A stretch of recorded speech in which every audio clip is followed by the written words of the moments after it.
Golf Dudes Podcast.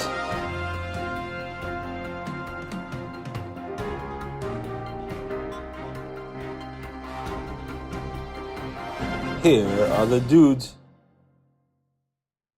Hey everybody, welcome to the Golf Dudes Podcast. Happy Thursday. I'm Joe Calabro, CEO and co-founder of GolfNewsRI. Joining us today is Kirkbrae legend John Auclair.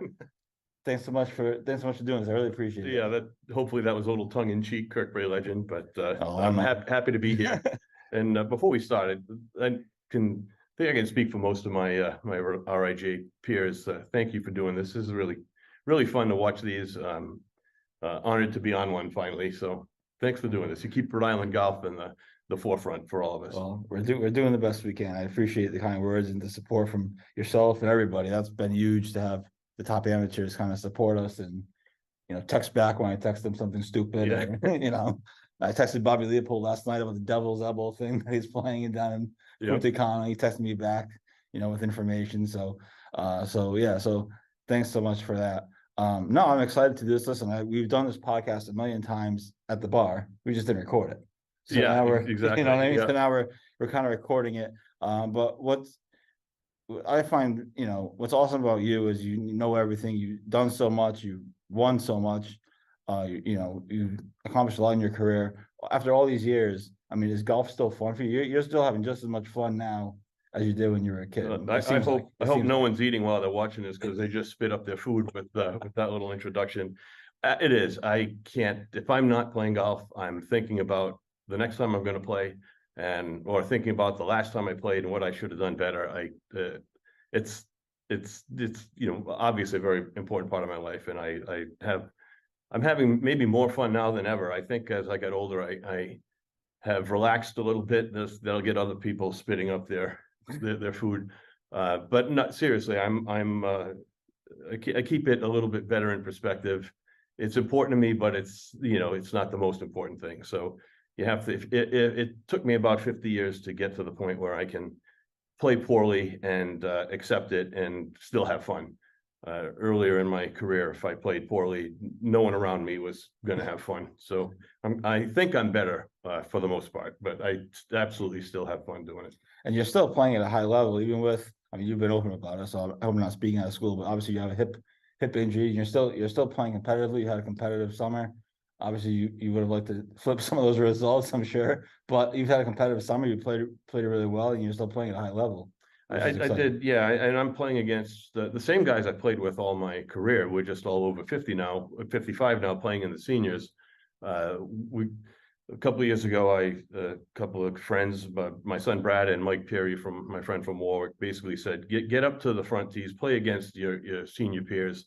My first couple of years as a senior, I played the mid-am tees, and I tried to compete for the tournament and play against the seniors, and obviously at a disadvantage from those the back tees. So I pretty much play against those guys now.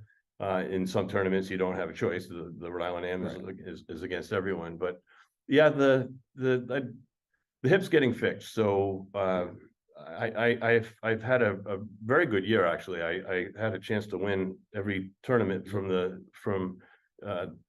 senior division anyway. Struggled 3 of the 4 times in the second round. Now I don't want to blame the hip for it, but I can tell the second day, especially at Quinnitissit in the mid-am, I had to carry my bag the first day. They didn't allow carts, so I was a little bit the hip was fatigued the second day. The pain happens after the ball is gone, so it's not really, it shouldn't be an excuse. You took a video of me at Montauk on the first tee. And I when I viewed it, I could see that I was protecting the hip, but long after the ball was gone. So hopefully I don't have to learn a new swing next year when it's fixed. But I am looking forward to playing pain-free. But despite it, despite the disappointing second rounds in 3 of the 4 tournaments, I still had a fairly successful season. I made the tri-state team and unfortunately couldn't play because of a work commitment, but yeah, I'm really looking forward to next year. Absolutely. So I want to go backwards. You grew up in Woonsocket in the 70s and early 80s. Yeah, when did golf become your thing? Were you always gonna play golf? I know your dad was a big golfer, your brother obviously is a very good golfer. Was it always gonna be golf for you, or was there something else kind Uh, of? I know you played baseball for a little yeah, while, but like a normal kid growing up, I played everything. So my dad was a member at the old Woonsocket Country Club. It then became Woonsocket, Blackstone Valley, now New England. So I took lessons when I was 5 years old. I started playing. I started playing a lot when I was 9, 10, 11, and but I still played hockey. I played baseball, a little bit of basketball, tennis. I did a little bit of everything. Back then, we didn't focus on one thing. We played a little bit of everything. When I was in Pony League, is when I decided I'm focusing on golf. I had to miss what was going to be a fun round of golf with my dad, Mike Palazzini, and his dad, and we're going to ride in carts, and I was going to be able to drive the cart, and that was a big deal. You know, it was a big deal for me when I was able to drive the cart back in the day. yeah, we lugged our bags, so I had to leave and not play to go to a Pony League practice, and I was hanging around dusty Cold Spring Park in Woonsocket. They handed out our uniforms that day, and went home and walked to the coach's house, which was not far from mine, and handed the uniform back, and that was at the end of my baseball career. So around 12, 13 is when I really sort of dedicated myself to golf. I still played, I played high school hockey. I played high school soccer. I played intramural sports in college, but golf was the key sport from about that point on. So when you started really focusing on golf, like who were the guys? Everyone looks at Tiger Woods and tries to emulate him in some way, and including myself. But who were the guys that you looked up to when you really started like focusing on golf and kind of studying the game? Who were the guys? Who were your guys? For me, it was always Jack Nicklaus. He had a famous instruction book called Golf My Way. Read it cover to cover 100 times. Jack was in his prime when I was growing up. He won the 1980 U.S. Open at Baltusrol. He and Weiskopf shot 63 in the first round, and it's all we could talk about, at golf practice and over at Woonsocket Country Club. Jack, everyone loved Tom Watson, Seve, but early on, I was a big Jack Nicklaus fan. And so you go to high school. Was one of your favorite things that we did was the Woonsocket Dynasty story. Yeah. I was actually just going back through that earlier today and preparing for this. You go to Woonsocket, Coach Palazzini. I know you told some good stories about him, but you get All-State as a freshman. And you contribute to like we wrote about the dynasty at Woonsocket High School that started with Charlie Smith and somewhat ended with your kind of class. Talk about memories from that. I know, like I said, I know you love that story that we did a couple years ago. Yeah, that was fun. John McLaughlin likes to tell everyone that I'm the 50th best golfer to ever come out of Woonsocket High School. We had a good team. We had graduated Jimmy Beauregard, Steven, Scott Tavernier, Chris Barilek before I got there. It was a 3-year high school then. So in 9th grade, I probably would have started maybe in the 4th spot, but you couldn't play as a 9th grader because we're in a different school. I was actually not even in the Woonsocket school system. I went to Catholic junior high, but when I got there in 10th grade, even though we lost those good players, Mike Palazzini, myself, Bill Mather, and Steve Plays, Paul Mercier, a bunch of very good players. A lot of it because of the caddy program at the old Woonsocket Country Club, like Lincoln and Cumberland does here these days. The caddy program here at Kirkbrae has done a great job to seed those schools. But yeah, we didn't make the playoffs my freshman year. We won the Northwest Division as a junior. Got to the state semifinals. Lost a tough match to Tollgate, and I think they ended up winning the state championship that year. Then we graduated 4 of those guys I just said. It was just Mike Palazzini and I our senior year. So we kind of slipped back a little bit. Still a good team, better than most, but we couldn't match up to Cumberland at the time, who had moved to our division. Mark Zions and Darren Baluk were the 2 stars there. John Simmons. I hate Chris Bohack. I hate mentioning names because I'm going to get people mad when I forget a name. But high school was a blast, and that I was disappointed that the way we picked All-State back then is you played for it, right? It wasn't coach's selection. It was the way you finished in the state tournament. And I did make second team All-State my freshman year, well, 10th grade, Right. sophomore technically, but we called them freshmen. We called it the 10th grade in Woonsocket were freshmen. I didn't play. I had a bad hole in the next 2 years, and I didn't make All-State. I was, made all division and to get to the state tournament, but probably one of the bigger disappointments. But I had fun. I actually went to Bryant to play golf and ended up only playing for 3 semesters before I left the team to actually go to school and get grades. And I knew golf wasn't going to be my livelihood. And the team really missed a lot of school, and my parents paid. I didn't have to pay for school. I didn't think I should also tax them by giving me spending money and not working. So I quit. Knowing I'd play golf the rest of my life, I didn't feel like I had to play. And college golf at the time was not. It was just a bunch of random tournaments. It wasn't the organization. It was it's different now, but it was disappointing back then. It wasn't the standings and league and the match play the way we had it in high school, which I thought was pretty nice. We played 18-hole matches back then. Match play 18 holes. Now they only play 9 holes. Yeah, now it's 9 holes medal play, right? Yeah, correct. And then the state championships, obviously 18 holes, but the individual matches themselves, they don't really consider them really matches. They're just shooting scores for stroke average.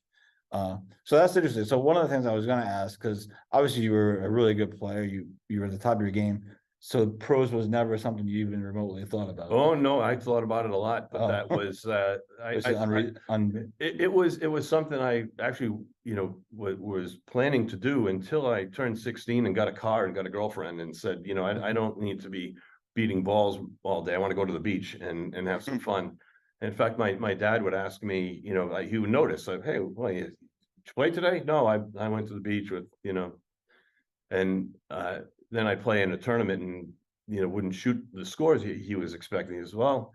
You get what you get out of it, what you put into it. You're not going to get where you want to go if you don't put the time in.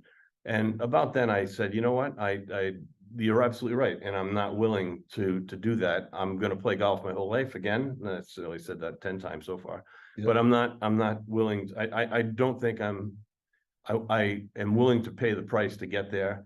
I want to have fun playing golf. I don't want it to be my job, and 1 in a million succeed anyway. So, at the time, especially at that time, right? Like now, I mean, still 1 in a million succeed, but at that time, going pro in golf was not what it is. There wasn't so as easy. I say easy. It's not easy, but there are paths and different things you can do to kind of get there. There's a million mini tours. There's obviously the Q schools that we've been covering, and obviously there's PGA Tour Canada, Corn Ferry Tour.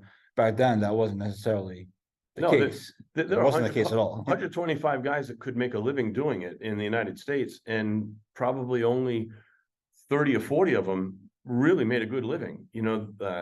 So it was easy when I was a kid. To gauge yourself. I started playing against Brad Faxon, Billy Andrade, Eddie Kirkbrae, and they waxed me every time I played. So if I can't beat, I have to be among the best here.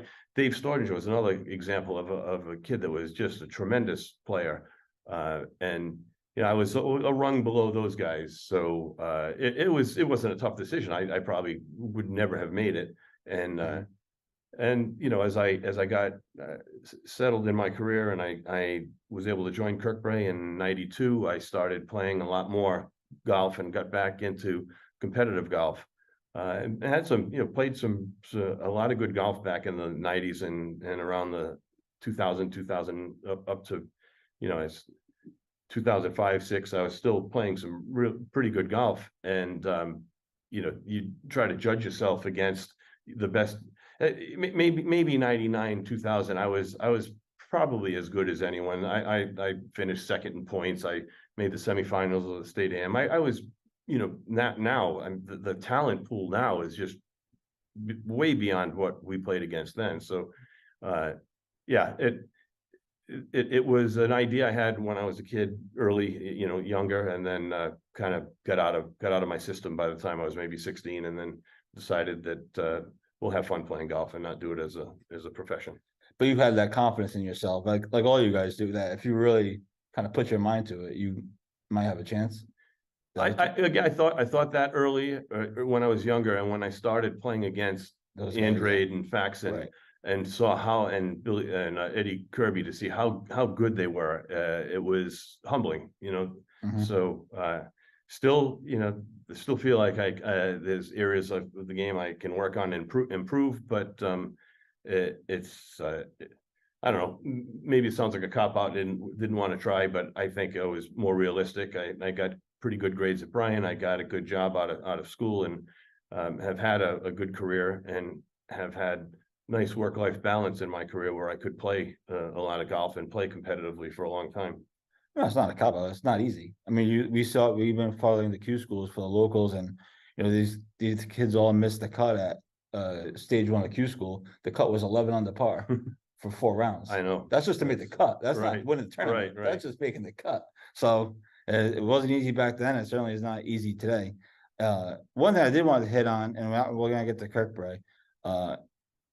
You were there for the evolution of Winnisookit to Woonsocket Country Club to was there one in between the New England Country Club? Yeah, Blackstone Valley was in between Woonsocket Golf Club. That was the What so evolution. what was that? I mean, you played there a lot. Obviously, that was kind of your home course at high school. What was going through that like? Because that now you don't even see clubs that go through that. Now they just close. It feels like so. Yeah, there was a lot of stories around. Winnisocket was a private club, and it was the premier private club. Kirkbrae didn't exist yet. Kirkbrae was built in the '60s, and all the doctors, lawyers, and a TV man, my dad, were members at Winnisocket, and little by little, I think maybe Kirkbrae may have had a deal to attract some of them, and as that place sort of hit its decline, they had some financial troubles. It was sold. It went bankrupt. Some members tried to buy it.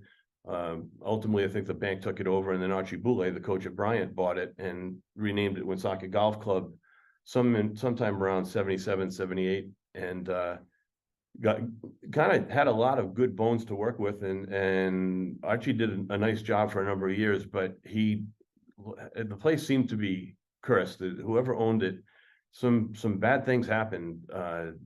Archie lost a son in a car accident. Oh, wow. Yeah, my dad used to say the place has got a little curse on it. Eventually Archie just couldn't keep up with what was required to run a golf course. He didn't have the maintenance team. He didn't have the money. He didn't have enough public play. And a guy named Jules Doliner bought it and renamed it Blackstone Valley Country Club. He sold some of the outskirts, those condos on Payne Street with the 10th hole, the old 10th hole, and he sold some land, redesigned a little bit of the golf course to do that.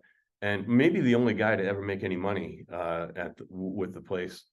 And then he eventually sold it to the developers that created New England Country Club. They hired Hale Irwin back in the mid '80s, and he redesigned it. And my dad, my brother, myself, and Mike Palazzini were the first tee time on the first day that New England Country Club opened. Oh, wow. And, we were enamored with it. It was gorgeous. The place had been maturing for 3-4 years. There was some legal battles between, I think, the two brothers that developed it. It was supposed to be the golf community, beautiful private club with the housing, and Steve Grogan and Jim Rice were committed to houses there, and that never happened. They ran into some legal battles. So the club the course just matured, and they cut it and groomed it, but no one played it. Although when we went out there were some divots, so I'm sure the kids snuck on and workers played it. But it was really a special golf course. It's still a beautiful golf course. It's just, it's not the private club it was back in its heyday when it was Winnisocket. When you play there, do you still see Woonsocket? Do you still see signs of it anyway? I know. Boy, it's hard. It's funny. A few of the holes were off the property, so there's none of them over there. And every hole that Hale Irwin used, he flipped the tee and the green. So there's a few that are still, the hole is the hole, but none of them is the same as it was. Like the old fourth hole is now the 18th. I don't know. I never know which is the first hole, if it's the par 5 down below or the one that goes up the hill towards the plaza. But the one that I think of as 18 with the pond right in front of the green, that's the old fourth hole. It used to go the other way. So, and all the other holes that have been that were there, they've been long since reclaimed by nature. That you don't have any real evidence of seeing the holes anymore. I know that they were there, so when I go, I can, Right. my mind, You I see, know you see it in your yeah. head. It's just not physically yeah, there, yeah. obviously. So you come to Kirkbrae, and you said 92. Kirkbrae obviously wasn't what it is now, safe to say. What was Kirkbrae in 92? What kind of brought you here, if you will, and Yeah. what was that whole experience like coming here? Well, I lived in Cumberland, and so very, very close. Close enough, yeah. Kirkbrae was always, and when I was growing up at Woonsocket and Blackstone Valley, Kirkbrae was then the elite private club in Northern Rhode Island. It had shifted, and it was in very good shape. We had the old clubhouse. What attracted me here was the junior executive membership. I didn't have, I was doing well, but I didn't have unlimited funds, and they had a great deal to attract some younger golfers and younger members. And I was one of that. I was the first class of that junior executive program, and it's turned out to be hugely successful. Right. I think the next year we hired Mark Richard from Wannamoiset, and had a lot to do with Kirkbrae turning around and the conditions. I never thought the condition, I'm coming from playing out of college 5-6 years of public course golf. So I came to Kirkbrae with starry eyes. I thought the place was outstanding. Some of the members thought it declined a little bit, but Mark got it, snapped it right back. And then all the changes we've done over the years, there's only, I think there's 2 corner screens left here. Maybe 3, really only 2, I think 6 and 16. The rest have been redone, or softened at least. So yeah, it was that program. It was financially feasible for me. Never looked back. Unfortunately, I joined in May of 92, like late May, and June 6th or something of that year, I ruptured my Achilles tendon playing basketball in my yard. Oh, Jesus. And the next time I played golf at Kirkbrae without a giant cast on my leg was in October. So I missed that first year. They actually gave me half off. They said, we're not going to charge you a full membership. I still played a lot with the cast. That people would make fun of me. I had a big giant cast. I'm out there trying to play golf, but I wouldn't give in. And then the next year, I was really my first year of being a full member and taking advantage of the club in 93. One guy that always interests me is I never met him, and he's kind of like he's obviously a legendary figure. He just passed away, I think, last year, if I'm not mistaken. It was Mark St. Martin. He was kind of Kirkbrae's first, it feels like to me, he was kind of Kirkbrae's first kind of superstar player, kind of back during his time. You obviously know him, you overlapped with him. What was he like? How influential was he? Yeah, he was the best. Mark St. Martin, he left in 91, moved to Florida. I came in 92, so we didn't overlap at Kirkbrae. But he was an absolute gentleman, awesome, great golfer, one of the best pair of hands I've ever seen. I got to see Mark and play against Mark when I was younger as a junior. When I tried to qualify for the amateurs and things like that. There wasn't a bunch of tournaments like there is now, but by the time I got to Kirkbrae, Mark had moved away. But his legacy, if you're going to talk about a Kirkbrae legend, that's the guy. I would say Mark St. Martin and Eddie Kirkbrae are the two that stand above anyone else that has been through here. If you talk about members, obviously Stan Beluga, a very important figure, and others, but yeah, Mark was he's a tough act to follow, because he was just such a perfect gentleman and a great guy, and would always kind of, I don't know if he wasn't around that often, but when he would visit in the summer, he would kind of look me up and see how I was doing, and felt like I had a mentor there. And he's a great guy. And Eddie's always been good to me too. Eddie Kirkbrae is I got to play again with Eddie a lot when I joined. He was still here, and if you think you can strike a golf ball, go play with Eddie, go play with Mark. As far as the ball striker goes, Eddie in particular, he just didn't miss a shot. He was to think that Eddie could not be a multiple winner on tour after watching him play is just mind-boggling. How good he is, and just an example of what it takes to make it in this game. It's a tribute to guys like Andrade and Faxon and guys coming from the north where we don't play all year round and still making it and having a great career. And Eddie still plays well. I watched them. I was there for the NEPGA championship that was at Kirkbrae, I think in September, if I'm not mistaken. I watched with him for a few holes, and he still, I mean, all these guys do, but he still strikes the ball. Yeah, it's impressive to nothing. watch. They're like machines. It just comes off the club. It makes a different sound. It has the exact same ball flight every time. It's amazing. It's cool to watch. All right, your club championship run. Your name's on the wall like 50 times out there, just down the hall. Not Sorry about that. It's all good. Uh, Not literally 50 times, but close. 1994 is your first one. 2016 was your last one. What was 1994 John Auclair like? Studley? that was first, like going back to Mark St. Martin, Mark won 11. I actually won 13. Yep. Those 13 aren't close to his 11. He played in a very deep club. I was sort of fortunate to win a lot of my club championships in the middle of the two very deep periods of great golfers at Kirkbrae. We're in one now. Winning the club championship today is like winning half a state amateur, almost. Yeah. Winning it back then in 1990, 85 or so. I think when Mark beat Eddie at Pawtucket in the finals. I think that year there were only 31 qualifiers because the defending champ got the number 2 seed then. Of the 31 qualifiers for match play, 17 of them were Kirkbrae members, just to give you an idea how deep the club was then. I kind of snuck in 92 and 93 and won my first club championship in 94. And I don't want to disparage the guys I played against. You have to beat them, you have to win, Right. You have to play some good golf, but I did not beat the caliber of golfer.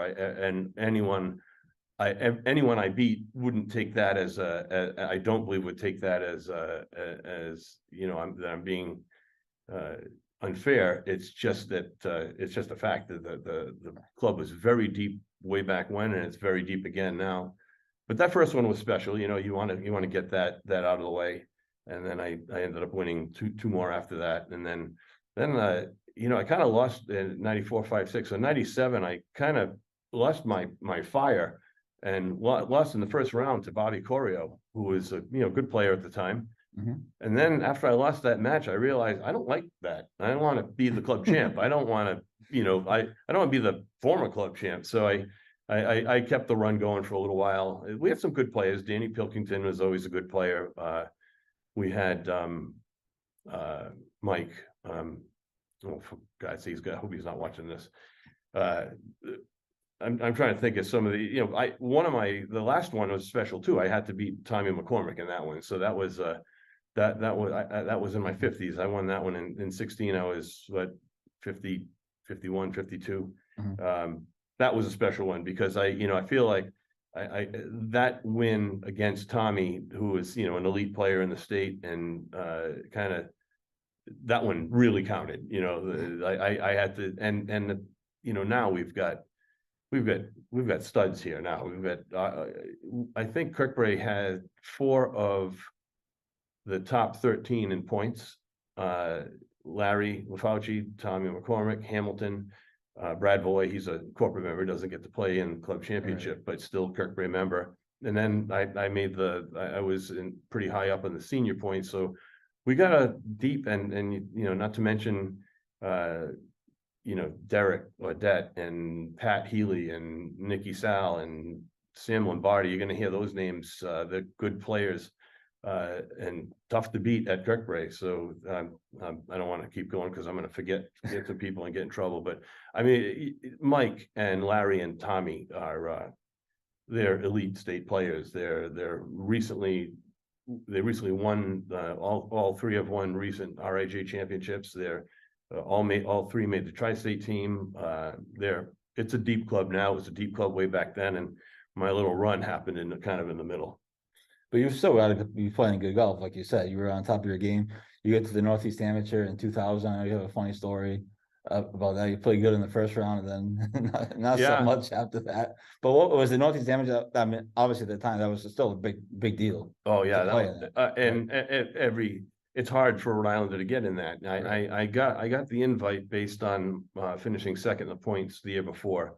I don't know that person gets an invite anymore. I'd have to I don't believe you. ask Ben Tuthill that, but yeah, I got paired with I think Ryan Hibble. He's a golf coach, Oklahoma. division, yeah, Oklahoma golf coach, very good player. He was in high school at the time. Mhm. Had a I believe he played on the same high school team as Bubba Watson. oh, did I believe that I Ah. read Bubba Watson's book, and he talks about playing with Ryan Hibble. yeah. Anyway, sorry to interrupt you. Yeah, so I had a good round. I actually bogeyed the last two holes to shoot 69, and I was pretty close to, I think the leader that year shot 67. So I never forget, after I was done, Billy Lenny walked by and, he went, good playing. And then the next day I was paired, Lucas Glover also shot 69 the first day. So we were paired together, pretty, close to the lead. I was only a few groups behind the leaders. And my friend Mike Palazzini decided he was going to come watch. He wanted to see how how much better can these kids be. You made the state, the semifinals in the AM. You made a couple of U.S. Open qualifiers. I was playing some good golf. So I just had to come and see how much better could these guys be. So he watched Lucas and I play for 18 holes, and I think the second day I shot like 76, and Lucas Glover he's played, you can imagine he's a Clemson star and hit every ball right where he was looking, and you couldn't see the ball land because it was right in line with the pin every time. And we're having lunch after, and Mike told me the story how he wanted to see. I'm just curious, how much better could they're way better than you. So thanks, Mike.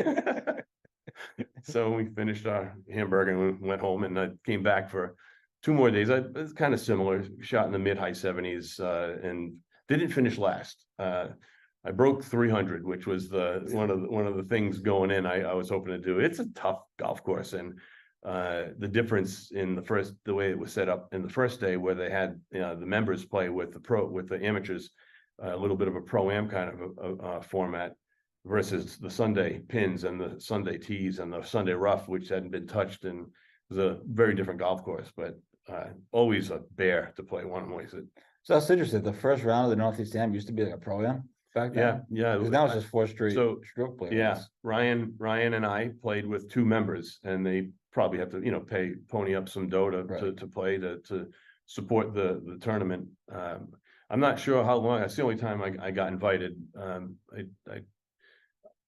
They changed the rules. It was a lot tougher. Denny Glass was the chairman back then. I probably didn't do anything to deserve it. I didn't win the state am or anything like that, and I never finished second or first or second in points again after that. That was 99 and 2000 were my best 2 years. Fascinating, because now we've been lucky to see Hamilton play in the amateur on the last couple of years, and some of the obviously Rhode Island guys get in. Bobby Leopold is a fixture in that tournament. We got to talk about one of the greatest matches I ever watched here. You and Tommy. I forgot. I was trying to look at the board, trying to remember what year it was. Was it 2017? 2019? Yeah. You guys extra holes, a 36-hole championship final. This was before I was doing GolfNewsRI, so I didn't exactly have the whole video thing going yet. But you made you guys both playing at the top of your game. Tommy's obviously was playing really well. You were playing really well. You made like I don't think it was an exaggeration, like a 4 or 5 foot putt on 18. Yeah, maybe a little bit, maybe like longer than that? 7, 8. I got it on video. It looks like, maybe like from here to the table with maybe. That was the old 18th green, right? Yeah. That putt's not even there anymore. I feel like it was the old 18th green. That's a good question. I don't remember. I kind of think it was this one. 19. That's only 4 years ago. I'm not sure. I'm pretty sure it was this screen. It was back. Pin was back left, and I was pin high. I actually hit it to the right on the fringe, and I decided to chip it up there. I had a lot of fringe to go over to get it up to that top level, and I pitched it up there and rolled it. It was a good shot. I 5, 6 feet, maybe like that. And I hit a good putt. You could see on the video, Mike Bradshaw had the video. I walked it in and we went to one. And I think Tommy missed the putt to win it on one.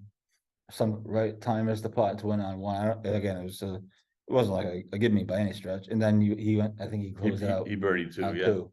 Yeah, it was But Tommy and I are good friends, and we would text each other, or he called me the next day or 2 days later and says, "Can we keep playing? That was more fun." We really had, it was a lot of mutual respect and really good golf. And he's a class act. And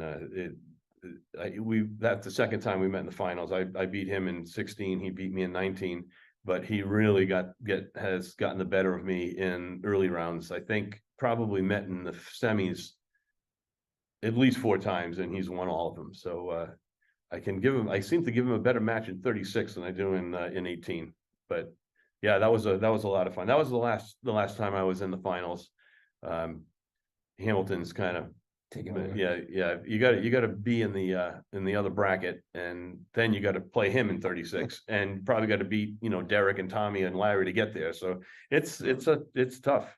Like you said, it's like winning half of a Rhode Island amateur playing the club championship here. You got one more run in you though.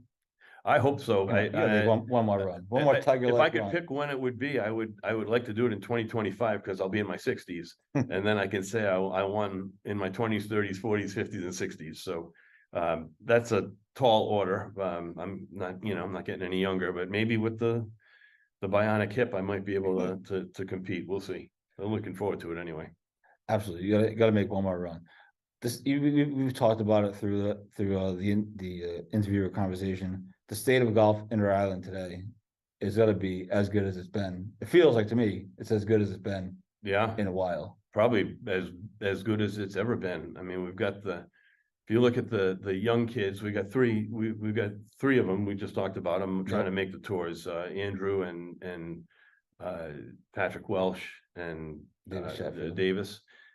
And with the ultimate goal, obviously, to get to the big tour. But then you look at the Harry Dessel and Max Jackson playing some really good golf against all the established mid-ams. In the mid-am ranks, you've got Tyler Cook and Bobby Leopold and Brad Valoy coming back. And Larry and T-Mac and Mike Hamilton. 3 of our guys are. And Derek is playing some really good golf. So yeah, I'm keep naming the Kirkbrae guys. I'm have a little affinity for them, but Leopold is kind of proven to be a tough one to beat. He seems to be. He got the best of me over here, and the last time the amateur was here, he tuned me up in the second round. The class act. So between the quality of golf, the quality of the guys, and then go to the seniors. This is a bunch of guys again that have been playing against each other our whole careers, and now we're just playing against playing a little bit up forward a little bit, but still a lot of them playing some really good golf. So I think it's in great shape. 2 years ago, Wanamatami was a great when Paul Quigley and I think Doc Perry made the match play cut. Yeah, at the amateur. And then they almost won if I remember correctly, they almost won their first round matches. One of them gave Bobby a run, I think, and I don't know which one played who. I forgot, but those guys still play high level. Just when you think they're done. You won't find 2 more competitive MFs than those 2. The great guys too, and super competitive. And I played against them my whole career. Never played Doc in match play. I played Paul twice. I beat him once and he beat me once. He was a machine when he was in his prime, and he's not far out of it. He still hits it good. But when he was winning the 100 stroke plays in a row that he won, he's impossible to beat. He was just a machine. Great guy, great ambassador for Rhode Island golf, and just a real wise guy too. You got to love Paul Quigley. All right, 2 questions, and I'll let you move on with your life. Thank you so much for doing this.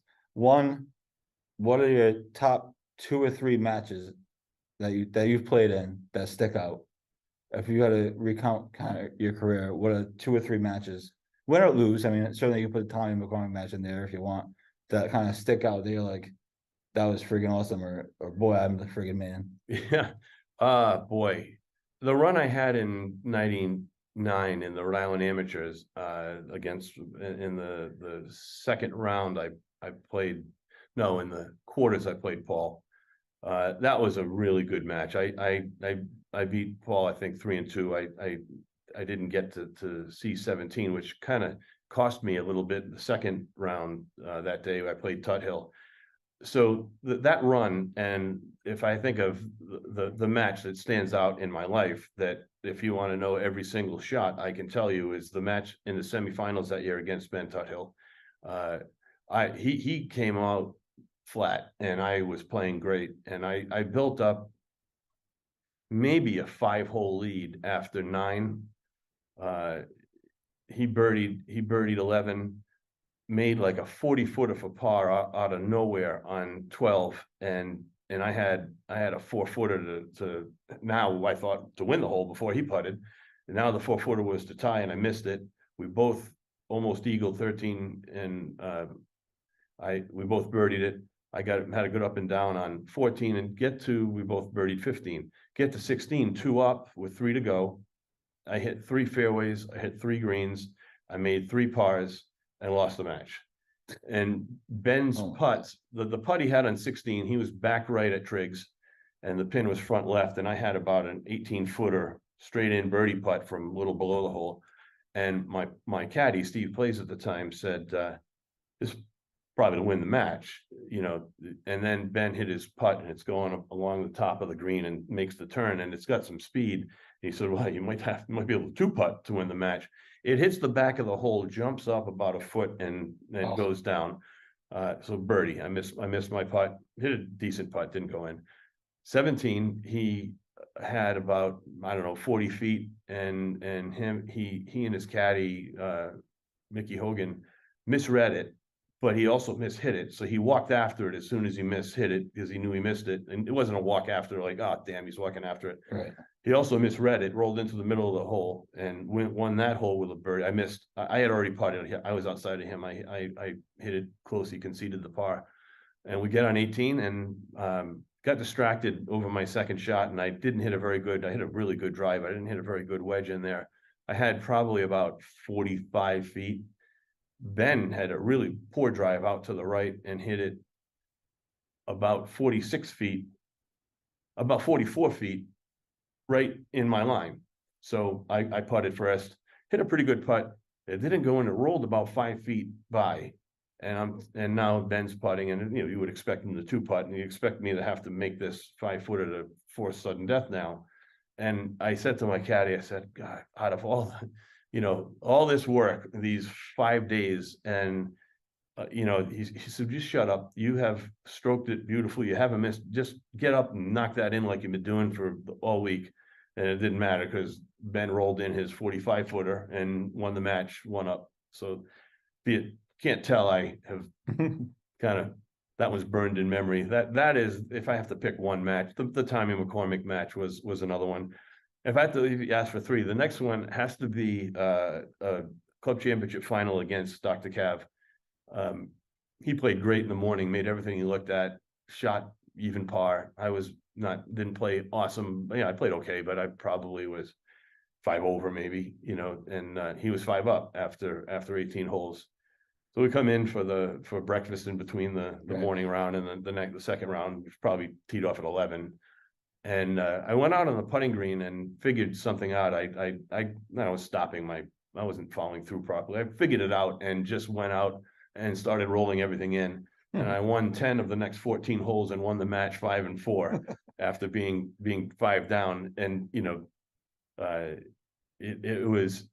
got to the 9th hole, we were even. So I had spun him on the first 9 of the second, 18, won that 9, 5 up. And after all that, we're on the 10th tee. I'm like, why did we do all that? We just could have come out here and played 9 holes. And then I won. I birdied 10, 11, and 12. He bogeyed 13 and 14, and that was it. But it was a fun match against a good friend. Those are the 3, I guess I would say, the really special. It's amazing how all you guys have like this shot recollection, like right down to a T. It's pretty all you do, even the pros too, obviously. But it's pretty cool to listen to. All right, last one. You told me to ask this question Oh, of boy. people on my podcast. So guess what? You're Oh, getting boy. the first Here one. we go. You're getting the first one. Top 5 courses in Rhode Island. We already know what number 1 is. Yeah. But top 5 courses in Rhode Island. Go. I figured you'd ask me this. So yeah, for me, It's your own on a fault. scale of 1 to 10, Newport's an 11. So it's number 1 for me. Tied for second at probably 10's Rhode Island Country Club and Wannamoisett. This is a dynamic thing because it's not, 10 years ago, we don't have Metacomet anymore. Mhm. 20 years ago, we didn't have the Equidna Club. We didn't have Newport National. Shelter Harbor. We didn't have Shelter. We had Metacomet. We don't know. So today, Right. Metacomet would always have been on my top 5 or maybe 6th. Now it's Warwick Country Club and Triggs. Those are so I've got four Donald Ross courses, 3 Seaside courses. The common theme with all of those golf courses is shot value. They're not a golf course, that you can just scrape it around and shoot a good score. You have to hit the ball where you have to hit it. You have to shape the ball into the greens and hit the part of the green that you have to hit the ball and move it to the hole. If you go firing at pins at Newport, at Rhode Island, at Wannamoisett, Warwick, another, especially a little less so at Triggs, but those 4, if you go firing at pins, you're not going to be anywhere near, probably won't be on the green.